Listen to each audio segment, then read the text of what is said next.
mga guys! Kamusta kayong lahat? Welcome to my vlog. Okay? So, thank you for tuning in. Thank you for watching. Sana mapanood nyo hanggang dulo. Okay? So, for today's video guys, magluluto ako ng bihon. Bihon na walang karne, bihon na walang manok, bihon na walang ano-ano dyan. So, lahat gulay lang to. Okay? So, magsimula tayo dito sa cabbage. Okay? Ito yung cabbage natin. Madami. At ito yung ating green bell pepper. At ito yung ating celery. At ito naman yung ating carrots. Ito yung ating bawang at sibuyas. Okay? So, andun yung bihon natin. No? Diyan yung bihon natin. So guys, ito pala yung bihon na lulutuin natin. Oh. Ito yung ano niya. So yan, pinalagyan ko na ng tubig. Okay? So ayan, while nagyoyo ako dito, nagpainit na ako ng aking kalha. Alam niyo yung kalha guys, turuan ko kayo kung ano yung kalha. Okay, ayan, pumutok na ata. So ayan guys, napakainit na ng ulo ng aking kalha. Naka-jacket ako magluto kasi takot ako. Takot akong maulanan. Joke. So, ayan. Ayan, guys. No. Ayan. Ayan. Ayan. Nood lang kayo dyan. Okay. So, para masarap, guys, gusto ko dito ko ilagay yung ating asin.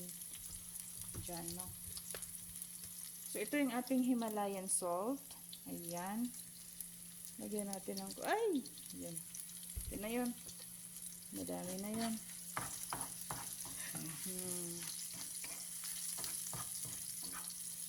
Ayan.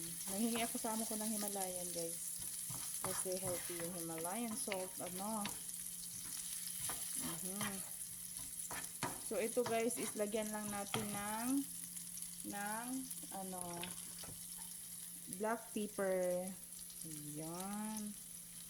Black pepper yan. Bango-bango na oh.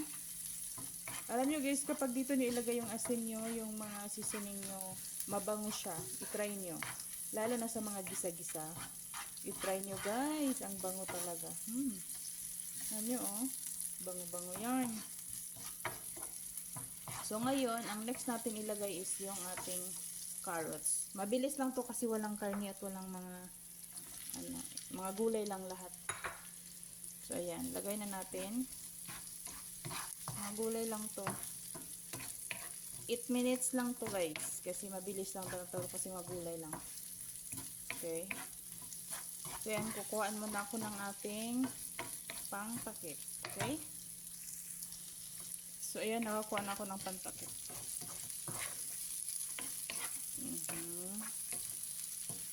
So, ilagay natin yung ating mga dahon-dahon. Lahat na ilagay na natin. Okay? Kasi gulay lang naman to lahat. So, ipagsabay-sabay na natin. So, ito yung ating bell pepper. Okay. And then, ito yung ating cabbage.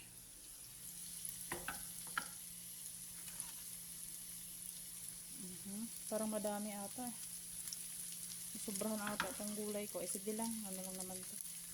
Magliliit na itong ating cabbage kapag naluto na na. So, yan. So, ito yung ating celery. Huwag natin ubusin. Kunti lang. Ayan. So, wag muna natin, hayaan muna natin yan. Lagyan muna natin ng tubig. Pampaluto. Okay. Pampaluto yan. Okay. So, hayaan muna natin. Takpan muna natin yung ating gulay with bihon. Okay. So, ayan guys, hindi pa siya mainit. So, ayan guys, no, naalala ko pala na this is gulay lang pala lahat. So, meaning, ilagay ko na yung aking bihon. Okay, para maluto na sila. Magsama-sama na silang lahat dyan. Okay. So, ayan, lagay ko na. Mamaya ko na siya lagyan ng tuyo kapag luto na. Okay, kasi para hindi mano yung tuyo natin. No. So, yan. Sama ko na pala sila lahat kasi nga gulay lang pala to. Yun. Pagsama ko na sila lahat. Mamaya ko nalagyan ng toyo. Ano? Wala, hindi ata nakikita yung bihon natin. Parang gulay with bihon to ah. Pero alam nyo guys, masarap talaga yung gulay talaga yung palagi natin kinakain.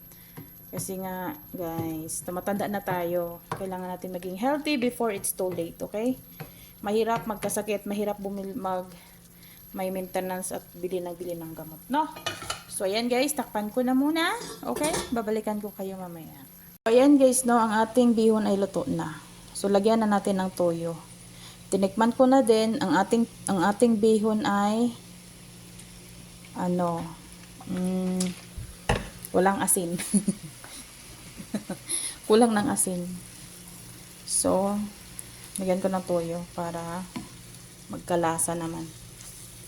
Kanina wala talagang kalasa-lasa guys. So, sabi nga nila, mas maganda kung kulang sa asin kaysa sumobra.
Kain na ako ng bihon ko. Ayan. At saka ito yung turmeric tea ko. So, ito yung turmeric tea ko, guys. Oh. Ayan. And then, ito yung aking bihon. So, kakain na tayo, no? Ayan. Thank you for watching, guys.